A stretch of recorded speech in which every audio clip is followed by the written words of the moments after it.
Hey,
good morning, everybody. Welcome on in. It's Monday morning.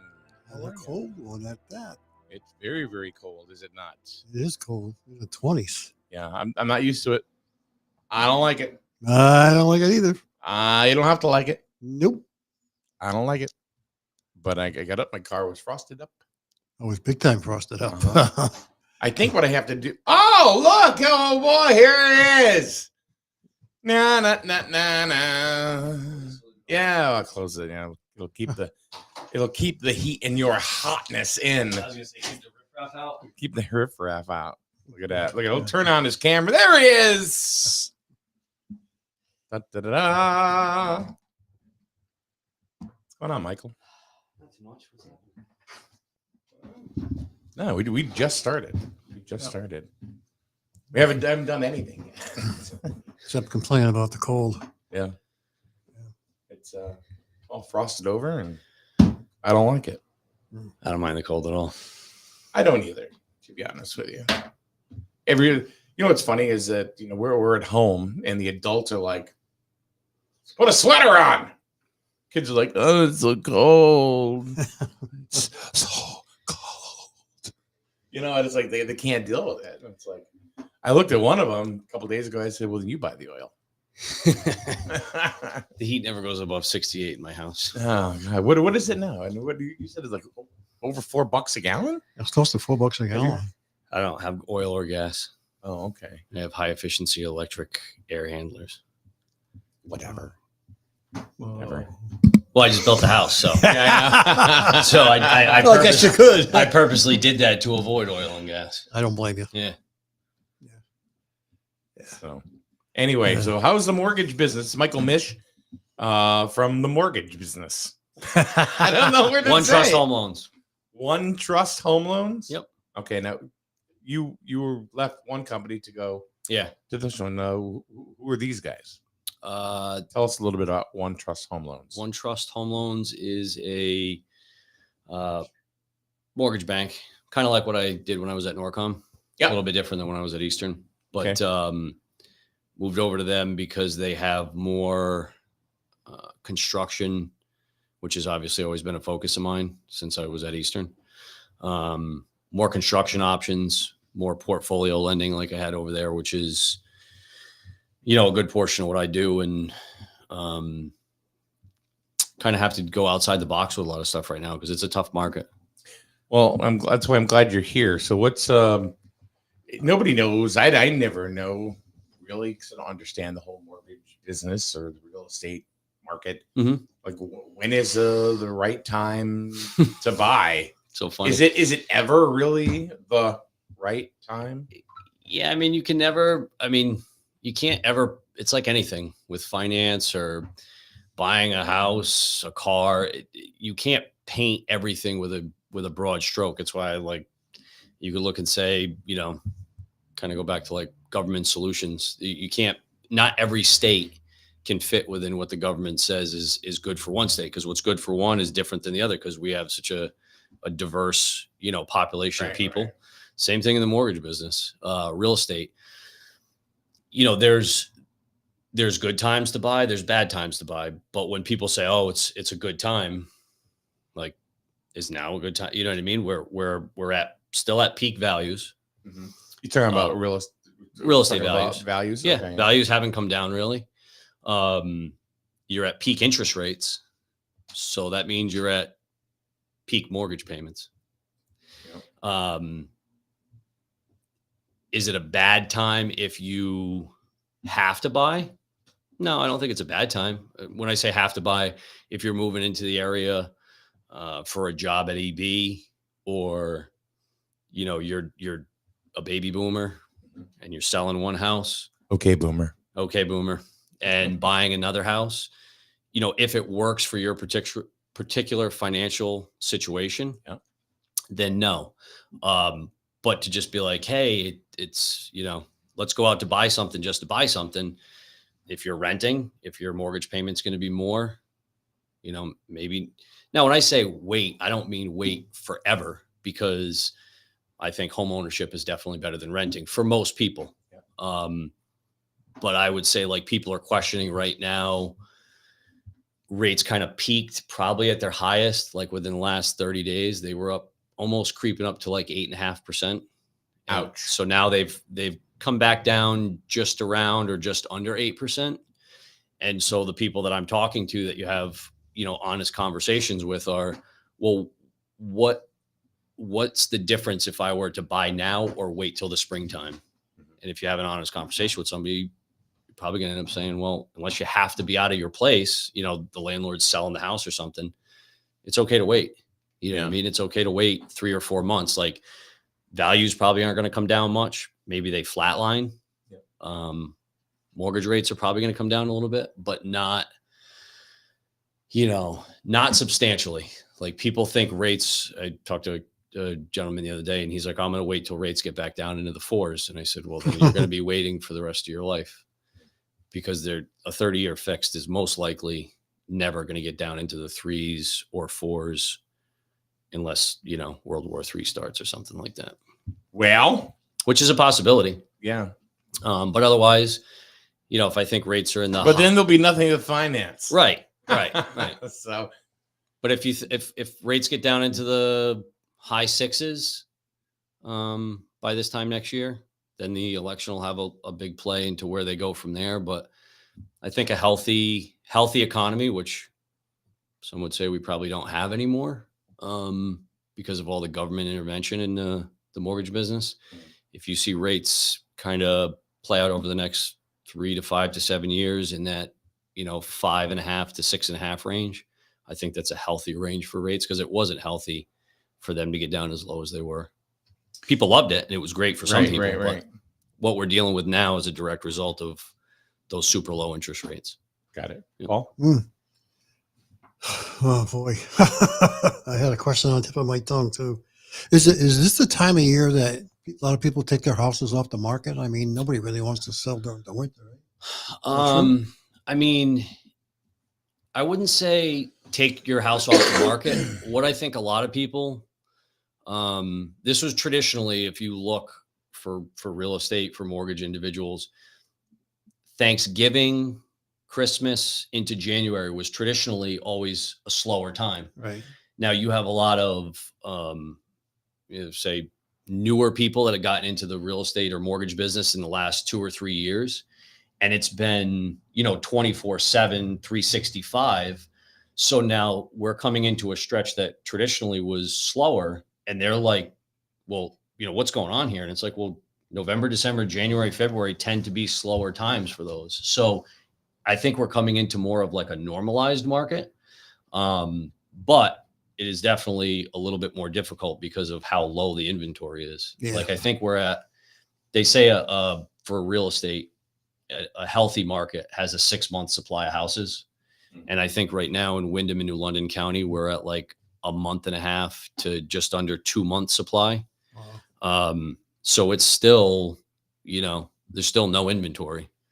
Well, you would think that if you wanted to upgrade, you can go to a bigger house, and you're presently in an area where your mortgage is, the percentage rate is really low, and you're saying, well, should I sell now or should I wait? Because I go from a 4% to an 8%. So, what did I? That doesn't make a lot of sense. Doesn't make a lot of sense. Yeah. So maybe a lot of people hold it off. I mean, in this market that I see in our area, unless you're on the shoreline where those, ultra high end, wealthier clients kind of, especially if Right. they're paying cash, Yeah. interest rates don't really affect Okay. those people. No. that don't count. But if you are buying up, I would say that the softest part of the market is that, $650,000 to $800,000 house inland, the forever home that people were thinking of. It's a little bit softer than, say, that $250,000 to $400,000 market. That's still super competitive. But just to give you an idea, like I ran a payment number for somebody the other day that was looking at a house for $400,000 at current interest rates with a standard like 5% minimum down payment or something. Their payment would be the same as a $750,000 house 2 years ago because of the difference in the interest rates. Wow. That's pretty crazy. So, Wow. One of the things that has been in the news and people have talked about, especially in the last year, is just the fact that rents are going through the roof. What are they attributing that to? Is that like low inventory? So it's basically supply and demand, or? Yeah, I mean, it's to me, when you see rents and you look at properties, especially in southeastern Connecticut, southern New England area, we didn't really do any building after 07, 08. Like there was people that would, build a house here, build a house there. But if you talk to builders, there hasn't been any large scale building. So that's affected the single family housing. On the same side, a lot of these towns have very much restricted the zoning regulations and things for multifamily housing. And I'm not saying like a 2-family or a 3-family. It's almost impossible to build a 2, 3, or a 4-family house nowadays and have it make financial sense from what the cost to construct is versus the value. But when you get up into those bigger complexes, it's very hard to find a big chunk of land in one of these towns that has land that will allow a builder or a developer to come in. Well, it's kind of like Oak Tree Village, Yeah. right? And then there's another one that's trying to go in down the road a little bit. Right. But think of in all, if you take, and there's the ones in Taffil by the Panema Mills, and there is the Panema Mills. Right. So when you think of those places, you're like, oh, well, there's some building. If you go down to like where I was in Myrtle Beach earlier this year, there's, within a couple miles of the hotel area where we stayed, there's 4 or 5 subdivisions where they're putting up 500 to 700 apartments in each subdivision. Right. So because of that, there's a supply and demand issue. And then the multifamily housing or the rents that you do have, a lot of times nowadays is not necessarily in areas or towns where people might want to live. You know what I mean? A lot of these older mill towns, parts of Jewett City, parts of Norwich, parts of New London, the apartments that they do have that are older houses that they've subdivided over the years or changed. If somebody's like renting, Ashland Street, there's all old mill duplexes. Right. So people may not want to live there. They want to live in if they're not into buying a house, but they could afford it, but they decide to or aren't ready to buy and they want to rent. They want to rent in like a nice apartment complex that has some amenities, a pool and things like that. If you're going to pay the money, you might as well have something, nice to live in. As opposed to older, with the younger generation, like let's say millennials, Generation Z or whatever it is, they for a variety of different reasons, they focus on different things. So, energy efficiencies and things like that. Like I was just talking about with my house, They don't want to go rent an apartment, even if it's inexpensive, say $1,200 or $1,400 a month to rent it. Right. But they go through 3 tanks of oil a year. That's in Yeah. the back of their mind. You know what I mean? They look at things on a monthly budget, and all that stuff plays into effect. Yeah. Oh, go ahead. No, I thought you had something to say. To No, I was kind of agreeing. piggyback I was that up. kind of agreeing with them. Yeah. But unfortunately, these old houses don't have any efficiency, any kind of like you got the newer technology, but these old houses are either running electric or they're running old gas or oil furnaces, Well, at some point, I mean, these houses that, like, I grew up in Baltic, all those mill houses, late 1800s, Jewett City, all these mill towns and stuff like that.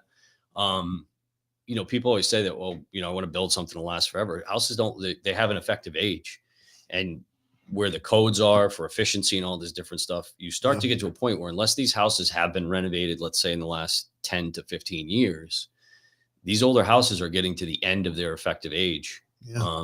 And that's going to play a part eventually when they resell, because people aren't going to pay top dollar for them. Not going to pay top dollar for a ranch that was built in the 50s that you have to go in and gut and put in new wiring, new electrical, new heating, new roof, new siding, new windows. But people are still right now paying for them because there's a lack of them, because you can't really build affordable housing anymore. When I say affordable, not subsidized affordable, I mean, what do you mean? What do you mean affordable? I mean affordable where it meets like the price range for what the average household income is in a given area. So like for around here, like if somebody's buying a first time buyer, affordable to me would be somebody that, a couple people with decent jobs, average salaries, and are looking for, let's say, a starter home or an affordable home, something in the $250 to $350 range. You can't, as a builder, $250 or $350. What are you going to get? What are you going to get? Well, a builder, when you look at what these towns require builders to do for new, let's say, a chunk of land they want to put in, and a builder buys 30 acres and wants to put in a whole bunch of single story ranches, 900 square foot ranches like they were building in the 50s, or raised ranches in that. Yeah. When these towns come in and they say, all right, well, if you're going to put a road in, you have to put underground utilities, you have to put sidewalks, you have to put, and everyone's like, oh, that sounds great.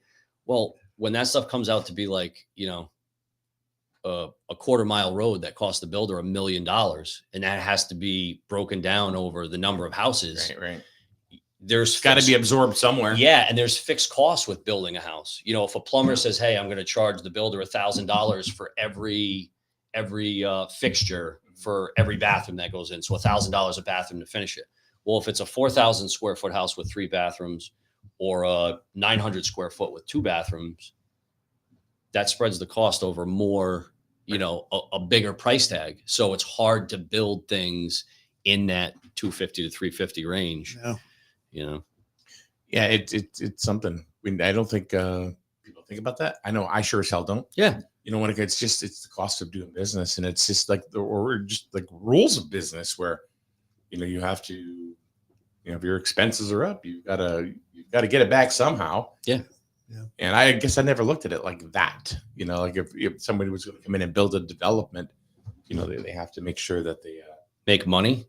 Well, yeah, as far as like not just the construction of the house, but the use of the utilities and what people need. Yeah. Yeah. I think the other important thing that people have to realize when they're purchasing a home is the tax rate.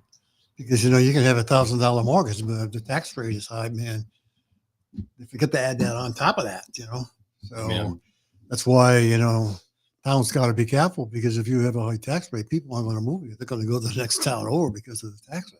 I mean, the taxes in almost all of these towns now, a lot of the lower tax towns have increased. And then the other thing that's catching up to people now is insurance. Yes. I mean, everything gets, whether it happens in Connecticut or whether it happens in California, everybody's insurance rates gets affected, because no matter where you get your insurance from, went up.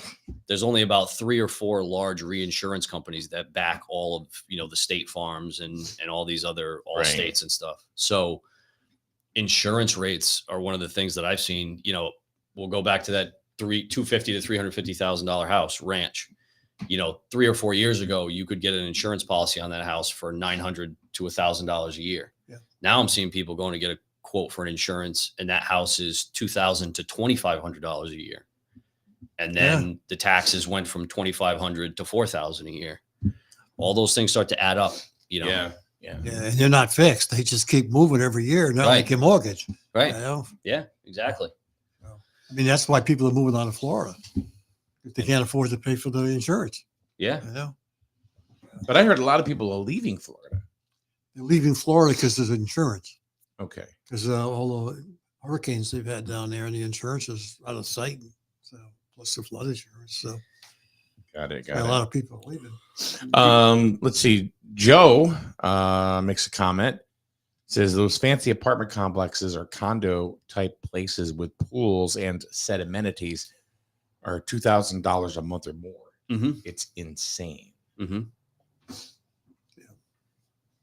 So what's the break even point? Where do people say, okay, you know what? It's time to buy a house instead of paying between $1,500 and $2,000 for a place that doesn't even have a pool. Yeah. I mean, they just a nice area and I don't think not really. I don't think a lot of the big complexes around here really have a lot of pools, right? Mostly the warmer states would have the pools. I mean, some of them do. Some of the new ones, like if you're down in the East Lyme area, some of the ones that's you see next off to of the water. 95. Yeah. I mean, to me, it's a monthly budgetary thing.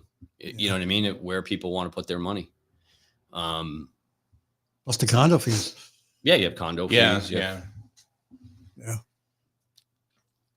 Carol says I left Florida for family. Oh, so I guess that's another reason why. Another reason why. Yeah. So I guess what is that? Because I mean I know like young adults, they're paying, to me, a high rent. To them, they're very happy with what they're paying. It's all perception. I guess it is. Yeah. If you talk to people like that moved, let's say during the whole COVID thing, and I had a lot of people that were coming out here that were buying and building from New York. So they were either living in Manhattan or Long Island. And they decided to come out to Connecticut. What we think of as crazy high taxes, they look at as tax relief. Then the people that go from here, let's say baby boomers like my parents that, live part of the year down in Naples now. Okay. They bought a condo and they're up here half and down here half. They look at it and they move to Florida and no state income tax on certain things. Car taxes are less, all these different things. And they're like, wow, this is great coming from Connecticut. Mm-hmm. Well, the people that live in Florida for the last 30 years are like, I'm out of here. I'm going to Tennessee because the property taxes and the insurance is too much compared to what it was 20 or 25 years ago. So it's depending, people from California moving out east, it's where you're coming from and where you're going that really sets, the precedent of what is, what people are willing to pay and what people see as affordable and not affordable. And I mean, I even hear like before it was I'm moving to Florida, like from here, from Connecticut. I don't even think I don't even hear that much anymore. I hear I'm moving to Alabama. I'm moving to North Carolina, Kentucky, Tennessee, West Virginia. Why? What's the difference in those states?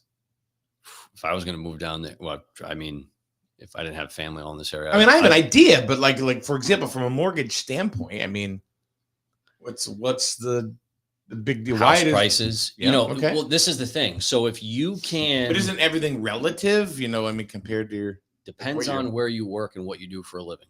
So if you have to move to an area and work in that area, and your income is based on that area, and generally the house prices and things like that, are kind of based around the immediate income for that area. Not exactly, but close. But if you can move to an area and you have a job that isn't based in that area, which started taking place during COVID with remote work and things, now you can have a better quality of life. So let's say you're a computer programmer and you can work from anywhere, and you decided to move from Connecticut and move to Tennessee, and you can get a 25 acres of land with a 2,000 square foot house for Right. 250 grand and your taxes are $1,000 a year, but you're still making 150 grand like you were when you were based in Connecticut, but now you're remote and you can live anywhere. That's the thing. You know, I saw a lot of remote work people that moved out to Connecticut that From the city. from some of those areas, Yeah. you know, $250,000 a year in New York City is not Mediocre. great money.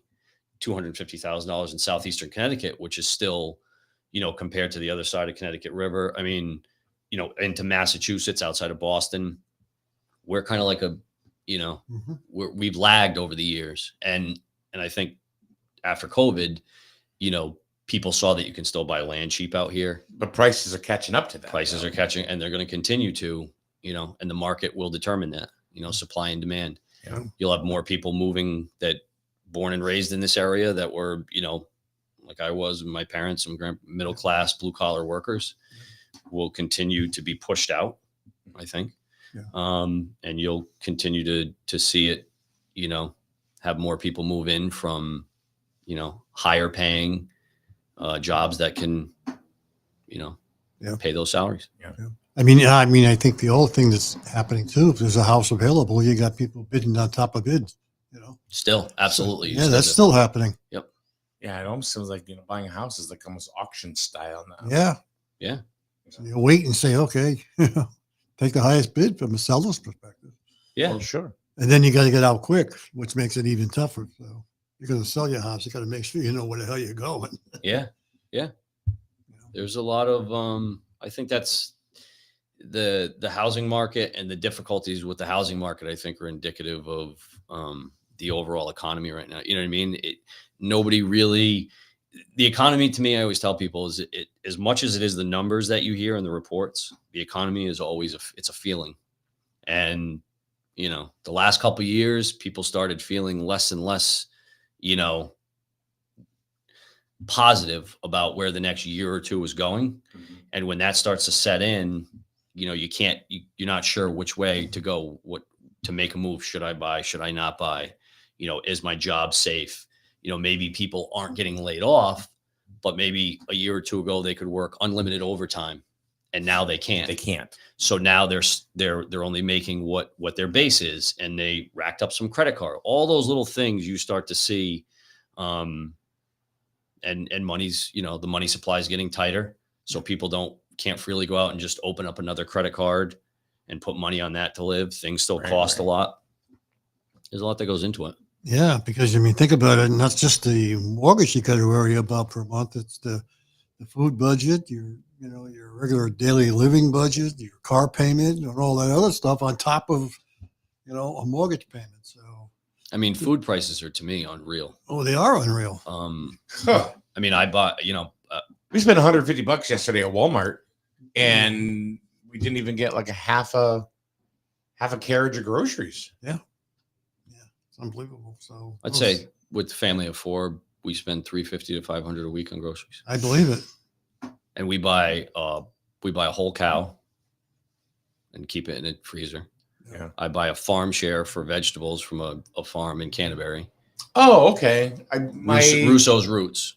My daughter does the same thing. It's Russo's Roots. It's a organic farm on North Society Road. I think they're awesome.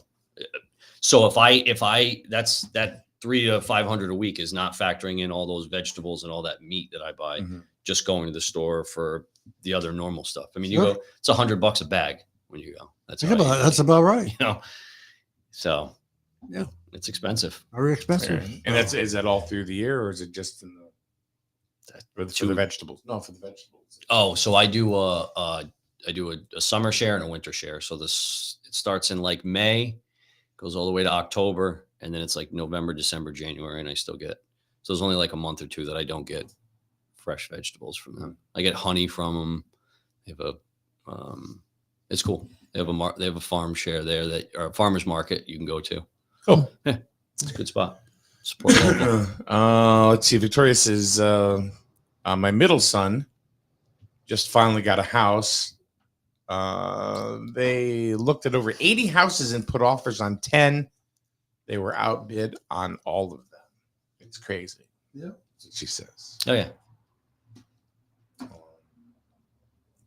It's kind of what you were saying. Yeah. What we were saying. Carol says it's so important to start planning years ahead for retirement. Mm-hmm. Yeah. I think the most important thing that I found that I needed to do when I retired was to make sure I had no mortgage payment. Yeah, and that's dependent on your retirement and how it's set up. Yep. You know what I mean? Like if you were self-employed or you don't have a pension, other than let's say Social Security, Yep. which is what a lot of people rely on, which wasn't what it was intended for, but that's Right. the nature of it nowadays. You need to look at those things as, Yep. do I have my mortgage paid off? Now, if you, let's say like my father was a state employee, so he gets a guaranteed pension. Yep. Having your mortgage paid off isn't necessarily the most important thing if you are, getting a monthly pension every month and it can Yes. cover your bills because Yes. every month it's there and you're not going to outlive it. Like a Correct. 401k or an IRA or, Exactly. that type of stuff. So that's something that's Retirement pensions are long gone. I was fortunate enough to get one when I left as well. So Yeah. that comes in every month, whether I like it or not. It just shows up. Yeah. Yeah. But today's world, not like that. Yeah. You My don't- boss doesn't give me a pension. So don't put any money Fat in, you jerk. don't get any money out. But that was and the other thing I think people don't realize when they retire is taxes. You got to be careful what you do with taxes because I know the first year I got screwed big time. Oh yeah. Yeah. So those are some important things that you have to worry about when you retire. Yep. I will say, I I don't- don't know if you ever see like on social media, people always posted about, buying a house. They say, marry the house, date the rate. You can always refinance down the road. Yep. I'm not for most people, I'm not a big believer in that because if you're budgeting, on paper that you can afford this, and let's say you can afford it on paper, but it's stretching your monthly budget because there's things that aren't accounted for, Yeah. car insurance, utilities, groceries, all that other stuff in your monthly budget. If you're budgeting or you're stretching your budget, assuming that, rates are going to go down in a year or two, I'll refinance and get a lower payment. Right. Well, what if in a year or two rates go down, but taxes keep going up and your property taxes and your insurance go up and that offsets that savings? Yeah. So that's not always, for everybody to ideally look at it that way. But No, that's what a I lot of think you're people right say. because years ago, when you took the 30-year mortgage out, there was always a chance that the mortgage was going to come down. Yeah. Okay. Which I did because I took a 30 and then went to a 15 and I was lucky enough to get a lower rate. Yep. I'd be scared to do that today, because it could be, instead of having it be 6, it could be 10 for all we know, so. I saw a post that somebody, it was a realtor that I'm friends with down in, I forget where he's out of, Fairfield County area. And he posted a thing that said that when people say, I'm going to wait to buy, in 1973, if you said rates were at like 7.3% or 7.1%, I'm going to wait until rates come down to buy. You would have had to have waited until 1994 for rates to get back to where they were in 1973. But during that 22 some odd years, real estate prices quadrupled. So again, it's When's the right to time? paint that with a broad stroke is if the person that you're working with or you're, the real estate agent or the loan officers is everybody's, now's a great time to buy, there was a lot of people that were saying it was a great time to buy in 2007, right before the market crashed. Not that I think there's going to be a crash, but you just got to take it with a grain of salt. Are you planning on living in the house for 2 to 3 years? And I don't think there's a lot of the forever home anymore. I don't think there's a lot of people that are buying their home thinking they're going to be there 100 years. The average mortgage is held for 7 years now. And that's what was it 20 years ago? The average mortgage. Good question. I don't know. I'm not exactly I sure. bet you it was but, higher. Or 40 years ago, 50 years ago. I bet you it was higher. I mean, my parents, You know? my dad built the house that I grew up in 1980 and they sold it in 2017. So they lived there for 37 years. Yeah. That was that generation. It was common. Well, that's what I mean. Right. It's totally different now. Totally different. Kevin Trahan makes a comment, and it's kind of long to read it all, but he's referencing the collapse of Surfside in Florida. Mm-hmm. Condo fees will continue to rise due to two issues. He mentions a couple of Senate bills. Let's see here. Mandates. Senate Bill 4D, May 2022, which mandates a structural integrity study must be conducted for each building on the condominium property that is 3 stories or higher in height. Mm-hmm. Wasn't that the result of the collapse they had down there? Yeah. That's probably what it was. Yep. Yeah. So, again, probably an older building compared to like the new building codes and requirements on newer buildings nowadays. Yeah. Mm-hmm. Yeah. Carol said they had 8% in 1982. Yep. That's pretty good because in 1980, when my parents bought, they were at 14%. Mm-hmm. Yeah. I mean, mortgage rates were up years ago. And this is not new to be at 8. But No. Yeah, they were up. But the values, that's what, Yeah. you know. Yeah. Erica says they do the farm share too, like you were saying. Yep. And well, actually, her parents do. And said last night they had roasted Bowser. What the is roasted Bowser? What is Bowser? Was it? Did she get that? I'm just thinking, from Sha-Na Na. Yeah, No, they do some cool stuff in it. Did they have the winter share? Because I just picked mine up on Saturday. It's a bi-weekly. It's Romanesco. Yes. Which Romanesco? Is that like lettuce? No, Romanesco is like an Italian thing or something? Nope. Right. I don't know if it is, but it basically looks like a cross between broccoli and cauliflower. Hey. Like broccoli flour? Yeah, kind of similar. All right. But it looks like broccoli, but it has these different like crown type of shoots on it. Got it. It's awesome. I've never had that. I've never even heard of it. Bowser. Buy into the farm share. Then you get all these unique things. I mean, I have this, weird Is there visual association thing. Is there a store there so you could go buy some? I don't know. All I can figure is roasted Bowser. The guy like doing like this on a pan. So there's a store in Canterbury you can go to their farm and buy it. Yeah, when they have during the summer. Oh, I mean, like now, would you be able to go there now? No, they don't have a farmer's market for the winter share. During the summer, from May to October, they have a farmer's market at the farm on Saturdays, and you can go there and buy all the stuff that people get in the farm share. Sorry, no Bowser. Yeah. Oh my goodness! All right, we're gonna take a quick. We'll get you a ticket to the doo-wop. Nice. I'll be back in a minute, right here on SNSN.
With a fast pay or easy pay refinance mortgage from Jewett City Savings Bank, you may be able to lower your rate or shorten your term, saving you money over the life of your loan.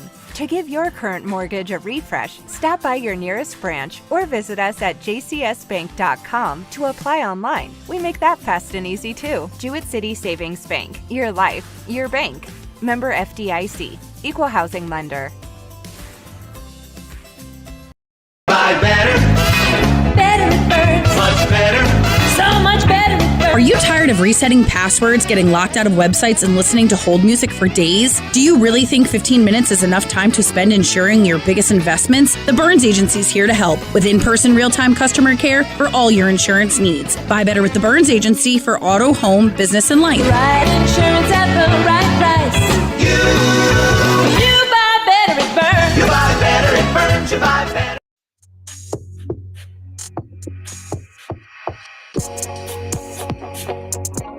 I'm just going to wait till they're done with their conversation. Being a young person, you have to rely on putting money in your 401k, especially in today's environment where you need to take your money and you go from paycheck to paycheck. If you take and you stick a large percentage, which is a smart thing to do, but if you take a large percentage and you stick it in your 401k, that's money you don't have to pay for the food on your table. Right. A lot of people are cutting back on the percentage they put in their 401k so they can survive week to week. Well, eventually it's going to catch up to them because there's nothing to rely on when you get there. Right. You know? So years ago when you had a pension, even though you didn't make a lot of money and things were tough, money was still going in the pension, so you didn't have to worry. You know, so And people it's saved. different. Yeah. They still do today, but not as much. Not at all. Yeah, it's tough. It's tough for a young family today, especially with a few kids. To I'm able to save a little bit because I can't find people to work.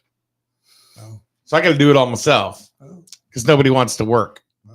Just wait until 2030. They Are you say. unemployed? Yes. You want to work? No. 2030, they say, is when the last of the baby boomers leave the workforce. Really? And they're arguably the most productive generation that we have. So when they leave, not only that, And this generation hates not only that generation. hey, not only are hates they them. not only are they leaving the workforce, they're also going to be leaving paying into things like Social Security, and they're the largest percentage of the population. So that's where by like 2033, they say we're going to have some insolvency issues with. People aren't going to get the money they think they're going to get. I mean, And then this generation hates like my generation. We're just idiots. We don't know anything. I mean, I'm considered what I was born in 1980, so that's Generation X, right? Gen Is it X? Gen X. I don't know when. I don't even. I'm not even a boomer, really. I mean, I'm generation When were you dirt. born? 66. Oh, so 66. I missed to it by a 80, We're year. the same generation. Okay. 65 is the end of the baby boom. So we're latchkey kids, Yeah. basically. The generation before the baby boomers and the baby boomers are arguably two of the most, Indignant. no, I would say productive. Okay. Like they, you know what I mean? They were super productive. I mean, I think they say the baby boomers hold like 60 to 70% of all the wealth in the United States. Yeah. Just in that generation. And it's funny because the generation today, you can tell them and show them every piece of information that's factful, and they don't hear it. Well, they think they know it all. Oh, Like I yeah. did when I was 21, and my dad would tell me things, and I would be like, he doesn't. Yeah. This guy only graduated high school, went in the army. Like, what's he know? Yeah. Now I'm 43, and I realized that my dad was right 100% of the time. Yeah. Yeah. I get a kick out of it. I really do.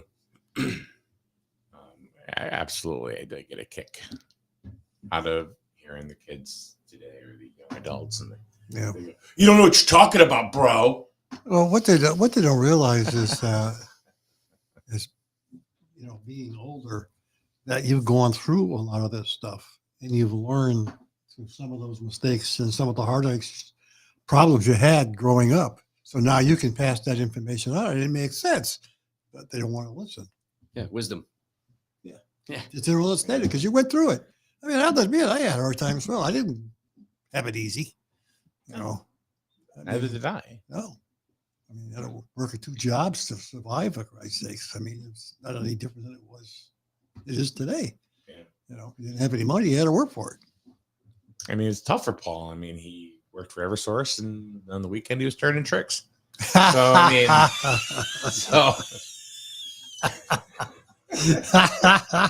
Yeah, that's it.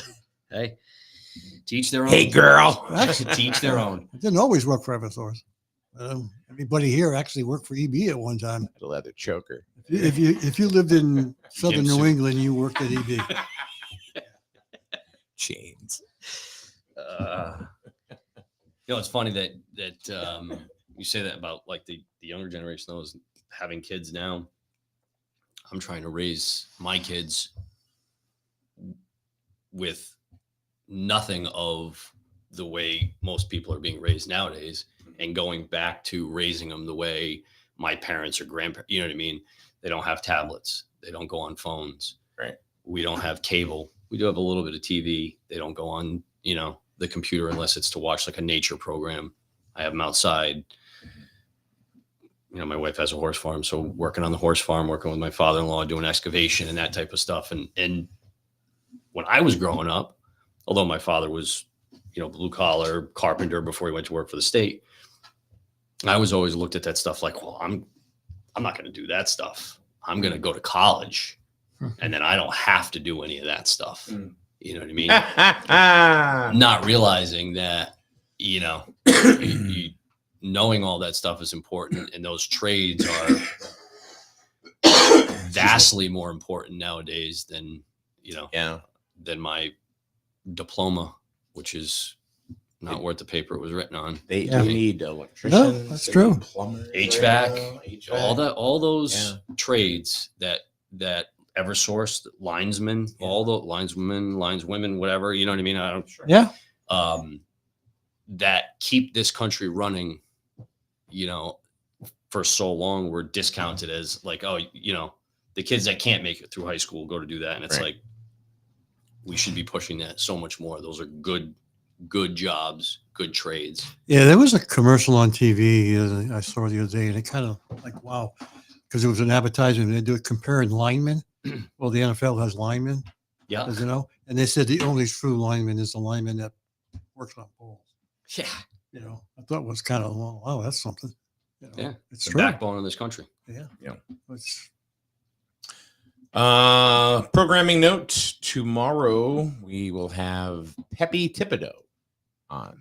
oh, You know who? You're like, wow. You're like, you don't even know who he is. don't. He's like, I'm interested because his name's Pepe. That's great.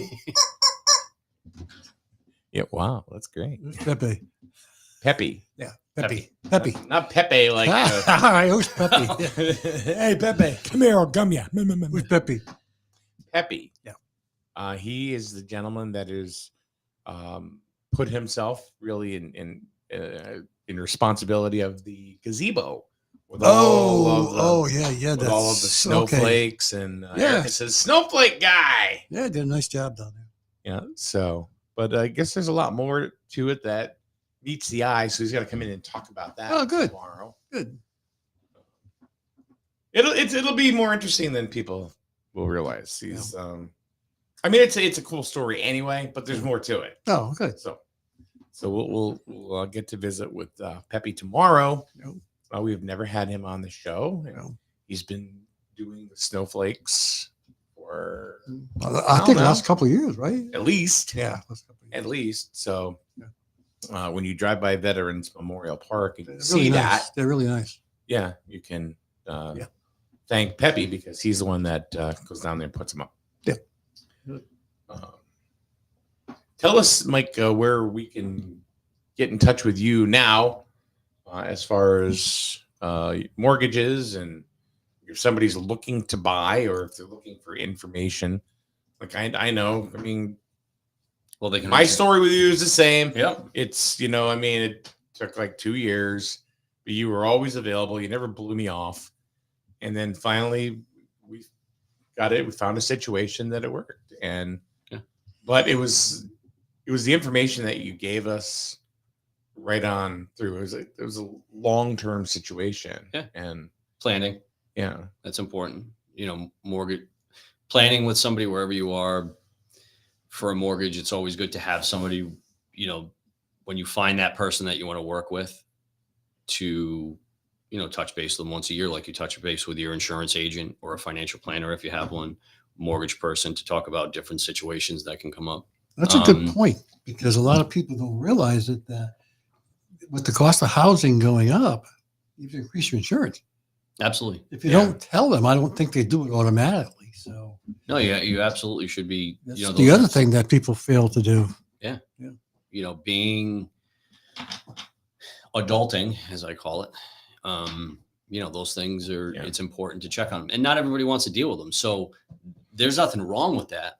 But if you're not the type of person that can go online and do everything, because there is a small segment of the population that, you know, can go online and get a mortgage from some online company. Like if I wanted to do it because I work in the industry, and if I ever left the industry, I would know the nuts and bolts of it. Same thing with insurance. Right. So, you know what I mean? There's people that do their own, you know, investments and financial planning, but that's a very small percentage of each of those populations. So if you're not going to do it yourself, or you don't feel comfortable doing it, you should have somebody that you work with for each of those things. And it kind of goes within that with what I believe in, which is, you know, getting a good interest rate, getting a good price on insurance or financial planning and that stuff is important. The service that you get with it, if you want a high level of service, or you need a high level of service, that service doesn't come for free. So, you know, going online and getting an insurance quote is going to be different than calling a local agent that's going to be able to explain and look at your stuff every year. Because when you go online and do that stuff, you're one and done, and it moves on. So having somebody that you can touch base with on that different type of stuff. Most people that I work with, I would say a good majority of them don't know what company I work for, because being born and raised in this area, it was, other than when I worked at Eastern, it was kind of irrelevant. Mm-hmm. They come to work with me because of, you know, the knowledge I provide, the service, the communication, those type of things that are important, kind of the old school way of doing business. Well, that was what meant everything to me. Yeah. When we got our mortgage. Mish Mortgage. Why don't you just start out Mish Mortgage? You'd be surprised how difficult and expensive it is. I bet. To start your own quote unquote mortgage company. But no, you can reach me on my cell phone if somebody wants to reach out to you. Obviously, you always have my contact information, my email, or they can reach me on my cell phone 7 days a week. And that number is 860-884-2103. And even if you don't have a pen and didn't write that down, you can always rewind this video and watch it, and it's still there. Yep. You can find me on Facebook, LinkedIn. You know, locally, if you look me up on. And Mish is just MISH. MISH, just plain old Mish, like Mish Drive in Norwich. Erica wants to know, Mike, are you licensed in Rhode Island? No, I have a Connecticut driver's license. I don't. I think that's good in Rhode Island, though. So I think she's asking me. Oh. I am licensed in Connecticut, Mass, Rhode Island, Vermont, New Hampshire, Maine, and Florida. And other states too, right? Yeah, some of them, like it's surprising. I just renewed a bunch of my licenses. You'd be surprised, like when you talk about cost wise. So just my New England licenses to be renewed was $2,000 for the year. So every state is somewhere between $300 and $600. Jesus. So good old state and federal government. Carol says, over time, I realized it was more beneficial to deal with local businesses. Oh, absolutely. So, Michael, thank you for coming in today. We appreciate it. Absolutely. I always appreciate coming in. You know, we'll do it again like we always do. So, Paul? Yeah. Thanks, man. Thanks for just you being you. Oh, just for being me. On a Monday. Huh? On a Monday. Retired. Well, I know. And you actually smiled today, which is crazy. It's crazy. So he's retired with a pension. I mean, I'd be smiling too. Tomorrow, Peppy Thibodeau will be here. Thank you guys for joining us here on SNS. Have a great day. We'll talk to you soon. You think you know. Did you know that 6 out of every 10 counterfeit pills contain a lethal dose of fentanyl? You think you know. Unless it comes from a licensed pharmacy, you can't be sure if the pills are real or if they're fake. Trust me, you won't know the difference by looking at them. You'll only know if you come within minutes of losing your life. It only takes one pill, that's it. If it's fake, it could mean a devastating mistake for you. Get more information from youthinkyouKnowCT.org. Paid for by Griswold Pride, the partnership to reduce the influence of drugs for everyone.